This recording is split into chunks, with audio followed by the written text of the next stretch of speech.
Le escuchamos, amado pastor.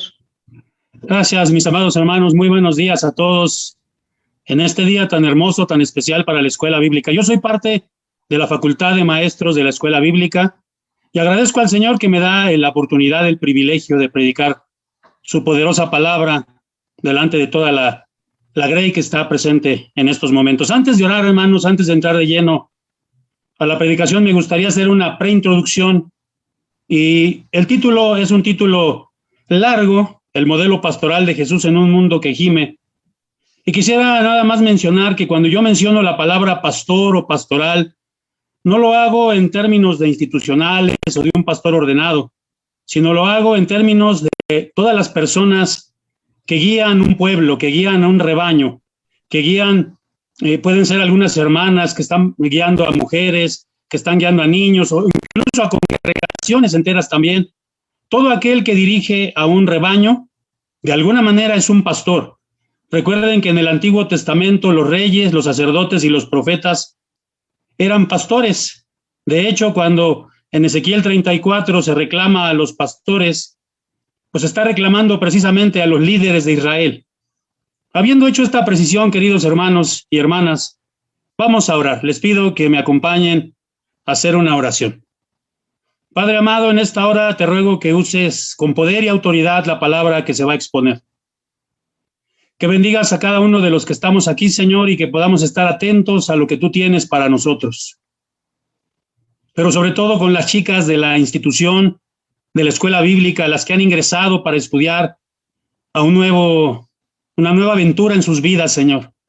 Y también las que ya están de tiempo atrás, Padre, bendíceles y permite que esta palabra, en especial, Señor, sea para ellas, pero también para todo tu pueblo. Úsame con poder y autoridad, te lo ruego en el nombre de Jesús. Amén y amén. Hace años, hermanas, cuando yo iba en el seminario, había una pequeña hemeroteca en la sala de lectura. Ahora ya no está así, ahora ya está diferente. A mí me gustaba más como estaba antes. Y estaba esa pequeña hemeroteca y uno podía, era un acervo libre, un acervo que estaba ahí, que uno podía acceder inmediatamente, que había revistas, había periódicos, pues como una hemeroteca precisamente. Y me acuerdo de una revista que yo leí, creo que se llamaba Cencos Iglesia, la revista, estoy hablando de hace ya muchos años. Y en esa revista me llamó la atención un artículo que hasta la fecha lo recuerdo, y ese artículo decía: los 10 mejores líderes religiosos del siglo XX. Y entre ellos mencionaba a Martin Luther King, el famoso Martin Luther King. I Am the Dream, ustedes recuerdan, tuve una vez un sueño. Mencionaba a William Seymour, un gran pastor afroamericano, pentecostés. Mencionaba a Billy Graham. Mencionaba también, pues era una revista, mencionaba de todos las denominaciones o confesiones. Mencionaba también a Juan Pablo II, a la Madre Teresa de Calcuta, al teólogo suizo Karl Barth, entre otros de los que me acuerdo. Y eso me hacía reflexionar, me hacía pensar, ¿qué se necesita? ¿Cuál es el modelo para ser un líder, para ser un pastor del pueblo de Dios? Y entonces me hacía pensar en 4 modelos que creo que existen hoy en día. El primero, por ejemplo, es el pastor de traje, de corbata, de escritorio, de portafolio, y que está centrado y que ve a la iglesia como una empresa y que quiere copiar todo lo que hay en el marketing, quiere copiar todo lo que hay en las empresas dentro de la iglesia. Y creo que en ese hemos caído muchos. Pero en segundo lugar, yo vería un modelo, por ejemplo, en los teólogos que solamente hacen teología desde su escritorio, y como decía el gran Juan Amacay, son teólogos del balcón, pero no son teólogos del camino. No son prácticos, solamente son teólogos. Pensaba hace un tiempo que estaba estudiando un curso sobre Karl Barth y tuvimos que tomar una semana previa como un propedéutico para poder entender el pensamiento de Karl Barth. No cualquiera puede entender ese pensamiento. Son teólogos más que pastores. Pero pensaba también en el modelo de los carismáticos, que están centrados en el iglecrecimiento, en tener mega iglesias y que tienen una espiritualidad pietista, mística. Pero también pensaba en un modelo como el de los teólogos de la liberación, que solamente piensan a veces en lo sociopolítico y que se les olvidó lo espiritual, y que ellos mismos lo han reconocido. En sus últimos libros han reconocido que dejaron a un lado la espiritualidad. Entonces yo me preguntaba, vivimos en un mundo que gime, vivimos en un mundo que está lleno de dolor, y máxime ahora con la pandemia, hay muerte, hay soledad, hay pobreza en el mundo, y la gente necesita líderes, la gente necesita pastores, la gente necesita a alguien que les diga por dónde ir, que los apaciente, que los lleve a pastos verdes, que los lleve realmente a lugares apacibles. Y yo quiero mencionar a un teólogo latinoamericano que se llama José Araceli Cardoso, y él decía que nosotros hemos cometido el mismo pecado que cometieron los romanos. Cuando Jesús pedía agua porque tenía sed, los romanos le dieron vinagre mezclado con hiel. Y este teólogo dice, eso es lo que están dando los líderes hoy en día, muchos de ellos es lo que están dando a la gente necesitada. La gente clama, tiene necesidad, tiene sed. Y lo que están dando muchos líderes religiosos precisamente es vinagre y hiel. Y esto me hacía reflexionar y pensar, ¿cuál es el modelo que nosotros debiésemos seguir? Y ustedes, chicas, que están ingresando a estudiar esta carrera, a estudiar este ministerio, ¿cuál es ese modelo que debemos seguir? Y la Biblia nos da la respuesta. Ese modelo debe ser una y otra vez el modelo pastoral de Jesús. En medio de este mundo que gime, el único modelo que funciona, que sirve, mis amados hermanos, es el modelo pastoral de Jesús.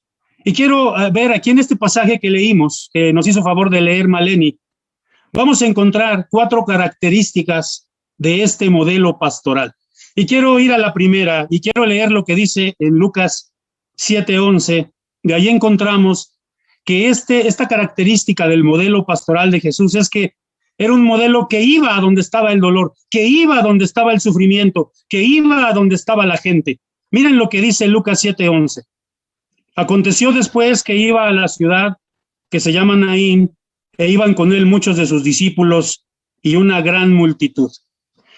Los que hemos leído la Escritura sabemos que Naín estaba a 20 kilómetros de Capernaum. Capernaum era el centro de operaciones del Señor Jesucristo. Una y otra vez regresó a Capernaum. Era donde estaban, por así decirlo, sus oficinas centrales, donde estaba el centro de operaciones del Señor Jesucristo. Y Naín estaba a 20 kilómetros. Permítanme, voy a usar este término y espero que no lo tomen como algo ofensivo. Naín era un pueblo rascuache, un pueblo bicicletero, un pueblo rabón, una ranchería a donde ningún pastor a veces quiere ir. Y Jesús desvió su atención para ir a ese lugar. Él fue a ese lugar. Y de verdad, hermanos, yo puedo ver que a veces sabemos pastores que no queremos ir a donde hay lugares donde nos podemos ensuciar, a donde hay lodo, a donde no hay reconocimiento, a donde no hay dinero. Y el gran Spurgeon decía en sus predicaciones, él decía en sus libros, él mencionaba que nunca nosotros debemos predicar por dinero, ni debemos predicar nunca nosotros por fama o por reconocimiento, sino realmente debemos ir a donde está la gente necesitada.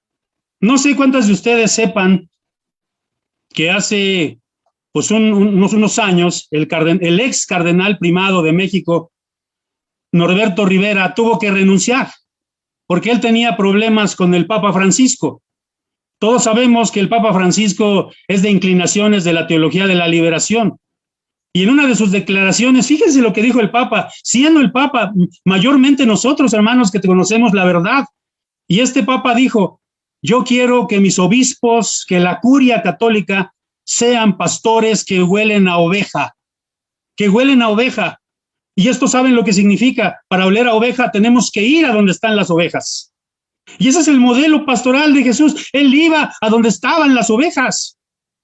No esperaba a que vinieran. Él iba a donde estaban las ovejas. Sabemos, hermanos, que hoy en día hay iglesias, templos que son emblemáticos de nuestra denominación, que están en ubicaciones bien precisas, ya son conocidos. A veces esos templos ya ni siquiera tienen que evangelizar porque la gente llega a esos lugares, pero hay otros lugares a donde nosotros tenemos que ir.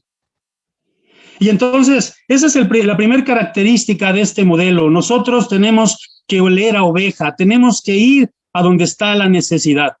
Miren, hace años, cuando era joven, yo trabajaba en el Circo Ataide porque estaba muy cercano a donde yo vivía. Y me acuerdo que hace muchos años, pues me pusieron a cuidar los elefantes y me dieron un overol. Y ese overol olía a elefante. El olor a elefante es muy peculiar, muy peculiar. Y mi mamá me lo lavaba y le echaba clarasol y le ponía limón y le ponía suavizante y seguía oliendo a elefante, porque yo estaba ahí con los elefantes. Y entonces, esa primera característica es que nosotros debemos ir a donde están las ovejas y debemos de oler a oveja. Un pastor, alguien que guía, alguien que está liderando a un pueblo, necesita ir y acercarse a donde están las ovejas. Pero vamos a ver la siguiente característica del modelo pastoral de Jesús. Y eso lo encontramos en los versículos 12 al 13 y voy a leerlo. Dice así, hermanas y hermanos.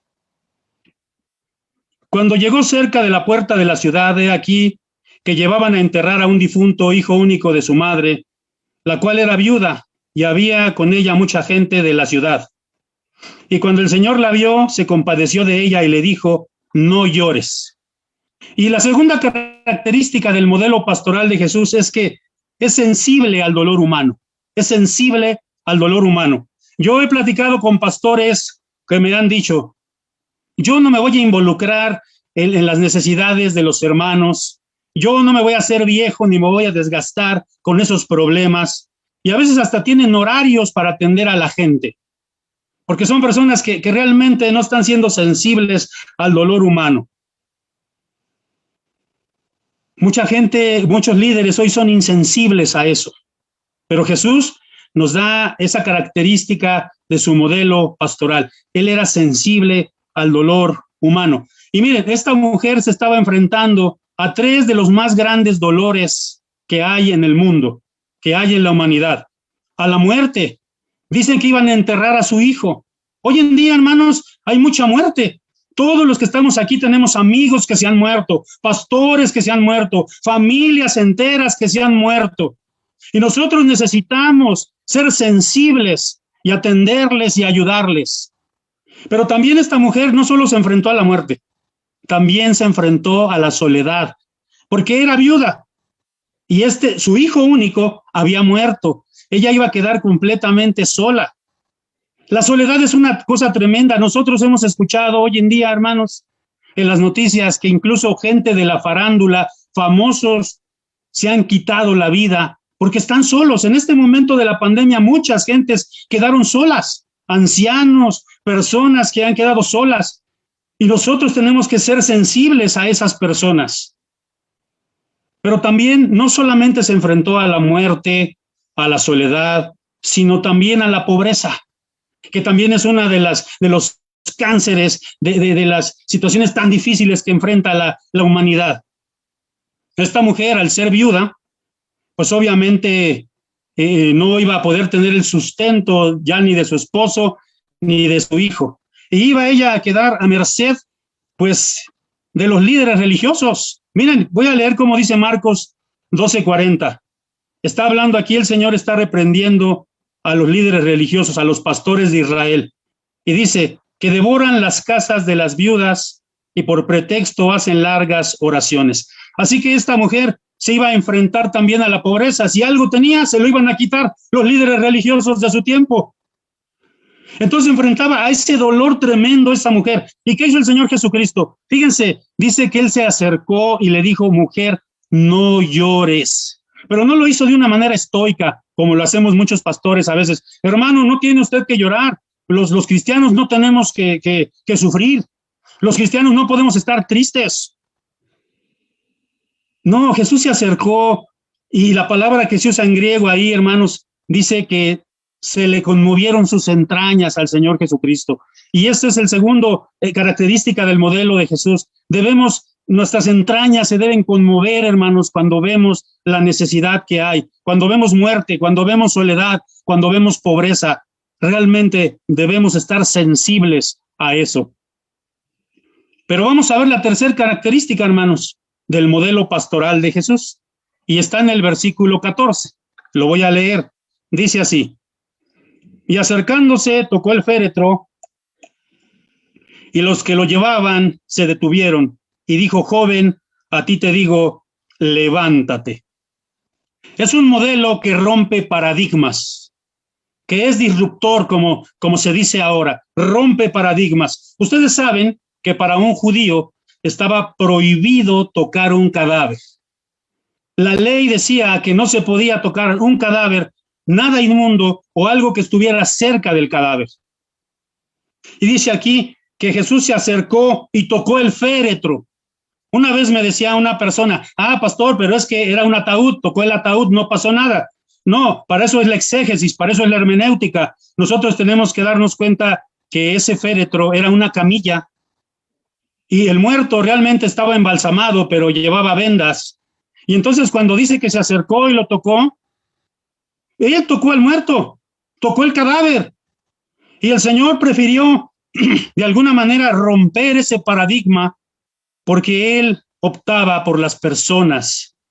Y a veces, hermanos, hay que romper esas tradiciones, esos paradigmas, esas cuestiones de decir siempre se ha hecho así y se tiene que hacer así. Yo me acuerdo en una iglesia donde yo estaba, dije: hermanos, hay que tirar este muro porque hay que hacer una rampa para las personas que tienen problemas de discapacidad.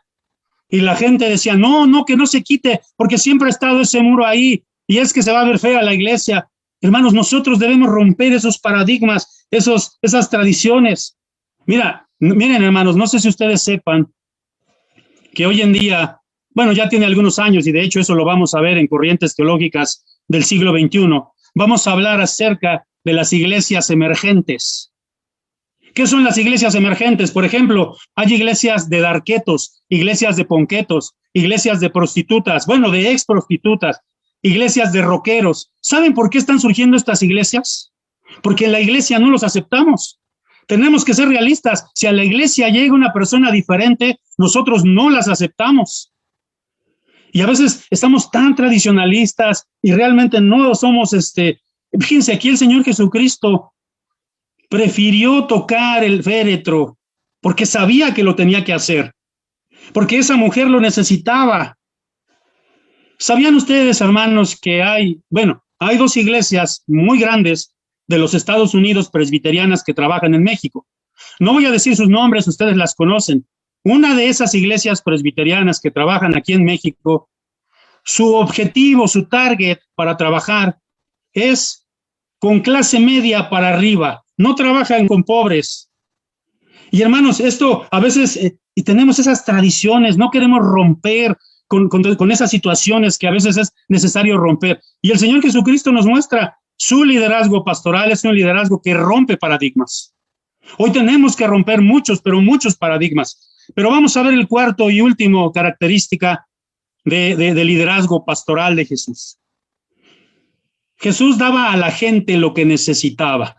Claro, Él era Dios y podía hacerlo. Y nosotros nos tenemos que acercar lo más que sea posible. Miren lo que dice el versículo 15. Entonces se incorporó el que había muerto y comenzó a hablar y lo dio a su madre. Hermanos, ¿qué necesitaba esta mujer? Yo pensaba en esto y decía: ¿por qué el Señor Jesús no le dijo a Judas: Judas, dale una cantidad fuerte de dinero a esta mujer para que pueda vivir? El Señor sabía que eso no era lo que necesitaba. Finalmente se lo iban a quitar los líderes religiosos. Pero el Señor también le pudo decir a uno de sus discípulos: llévala a tu casa, que viva con tu familia. Pero no es lo que necesitaba ella. Ella iba a quedar sola, iba a quedar pobre. ¿Qué necesitaba? Necesitaba a su hijo. Y dice aquí que el hijo se levantó, comenzó a hablar, y el Señor Jesucristo, se lo dio a su madre. Le dio lo que necesitaba. Hermanos, nosotros hoy tenemos una mentalidad, perdón por lo que voy a decir, de fábrica de galletas a la hora de dar consejería, a la hora de pastorear. Por ejemplo, llega a nuestra consejería alguien y le decimos: sí, mire, hermano, le cuento mi problema, es este o aquel. Léase este capítulo de la Biblia y ore.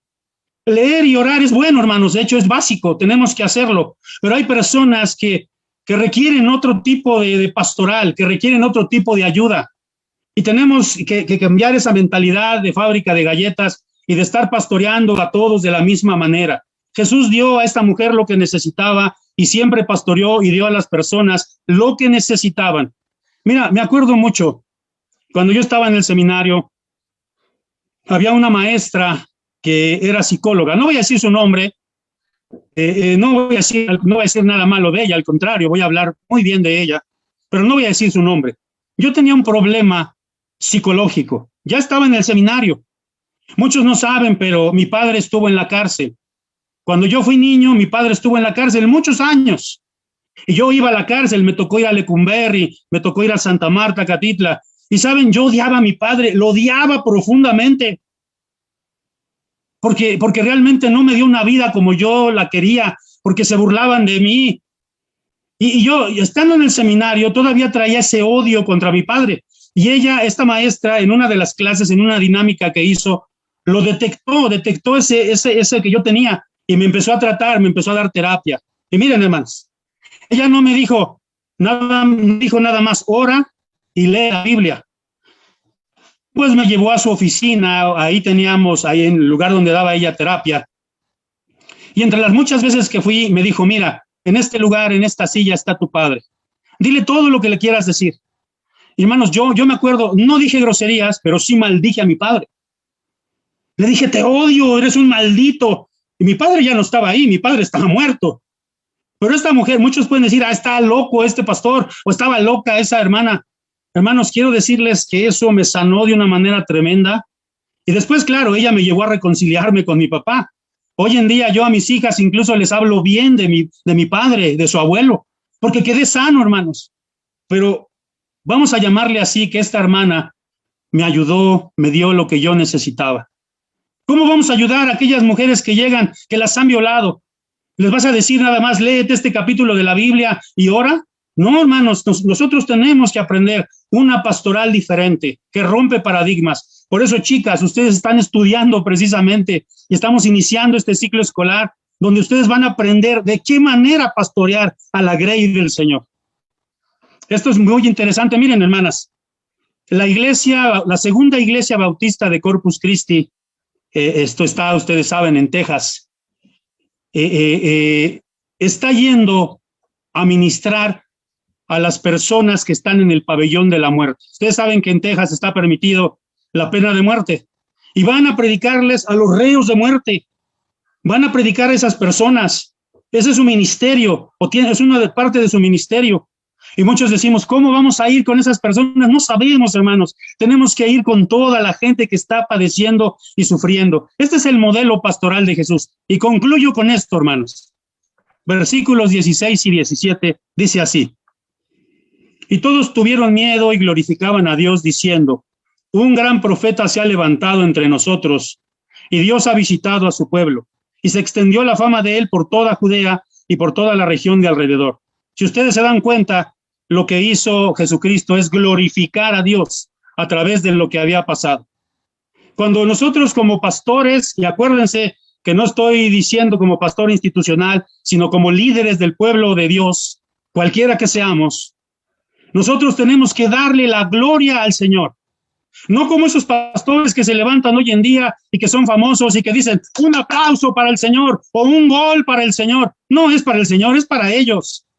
Y a veces muchos de nosotros también, yo he escuchado pastores que dicen, es que esto que pasó en la iglesia, esto se hizo por mí, esto que ha pasado se ha hecho por mí. Hermanos, démosle la gloria a Dios. El modelo pastoral de Jesús es darle la gloria a Dios. En todo lo que hagamos, démosle la gloria a Dios. Vamos a orar, hermanas y hermanos. Hemos terminado esta reflexión. Vamos a orar. Padre, gracias por tu palabra, gracias porque podemos reflexionar en ella, en ese modelo que tú tuviste, Señor, porque tú fuiste un pastor que nos dejaste enseñanzas específicas de cómo serlo en este tiempo tan difícil, en un mundo que gime, en un mundo que hay dolor, donde hay muerte, pobreza, soledad. Tú nos dices, Señor, de qué manera acercarnos, ir, ser sensibles, romper paradigmas y darle a la gente lo que necesita, Señor. Ayúdanos. Sabemos que sin tu ayuda no podemos hacerlo. Bendice a las chicas, Señor, que hoy hayan ingresado, Señor, a las que entran por primera vez y a las que ya estaban, Señor. Bendíceles para que puedan ir captando la idea de lo que es un modelo pastoral y lo puedan ejercer en sus ministerios. Y a todos los que estamos aquí, los que somos pastores, las que son misioneras, todos los que nos dedicamos a trabajar en guiar a tu rebaño, Señor, ayúdanos y bendícenos. Te lo rogamos en el nombre de Jesucristo. Amén y amén. Dios bendiga su palabra, mis amadas hermanas y mis amados hermanos.